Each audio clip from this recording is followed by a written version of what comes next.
Dans cette séquence, nous allons faire la question B, puisqu'après avoir calculé f', on aimerait maintenant en déduire le signe de f'. Donc faites une pause sur la vidéo, essayez de chercher tout seul et venez voir si vous avez juste. Donc on fait bien attention à ce qu'on cherche. Je veux son signe. Donc on se souvient, c'est de savoir où c'est positif, négatif ou nul. Et vous vous souvenez dans la méthode, pour trouver le signe d'une fonction, eh bien il faut premièrement chercher lorsque c'est égal à 0. Ça, c'est le moment charnière. Donc ça veut dire, je vous ai redonné au-dessus la formule, que t carré moins t moins 6 doit être égal à 0. Là, je dois reconnaître tout de suite cette fonction, puisque c'est une fonction de référence. C'est un polynôme du second degré. Si c'est un polynôme du second degré et que je cherche le moment où c'est égal à 0, forcément, la technique, c'est de calculer le discriminant, delta.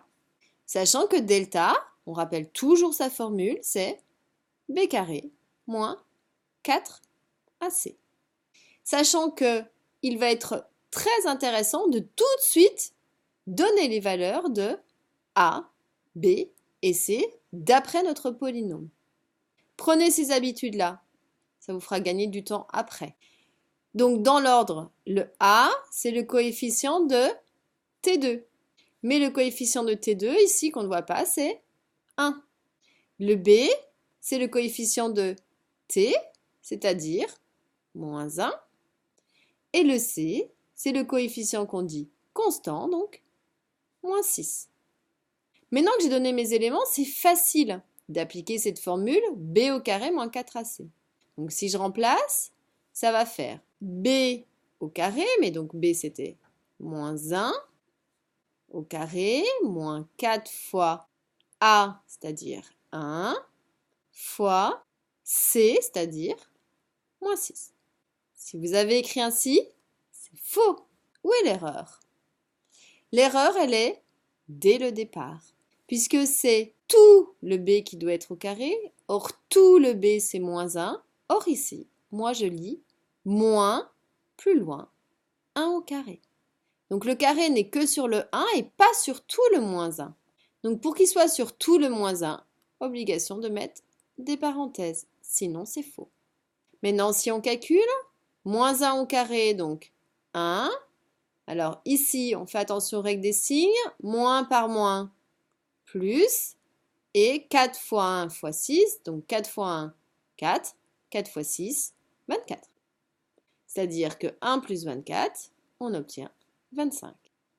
C'est-à-dire que j'ai un discriminant qui est strictement positif. Donc on va avoir deux racines réelles. Alors ces deux racines, donc ici, l'inconnu, c'est t, donc je vais être par rapport à t. Pas par rapport à x, prenez des bonnes habitudes, respectez le nom des variables. J'ai fait exprès de changer. Donc deux racines, je les appelle t1 et d2. Donc on sait qu'à ce moment-là, les formules sont moins b moins racine de delta sur 2a. Et la deuxième forme, c'est moins b plus racine de delta sur 2a. Je n'ai plus qu'à appliquer. Donc dans ces cas-là, ça va faire moins b, c'est-à-dire moins 1. Donc, on met bien des parenthèses pour ne pas avoir deux signes qui se confondent.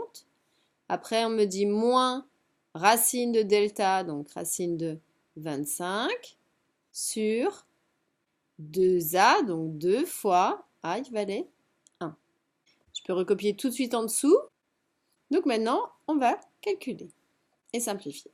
Donc, moins 1, donc on arrive à 1, moins racine de 25, donc 5, sur 2, c'est-à-dire 1 moins 5, moins 4, sur 2, c'est-à-dire moins 2.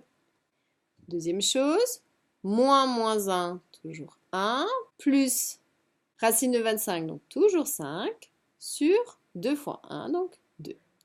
C'est-à-dire 1 plus 5, 6, sur 2, 3.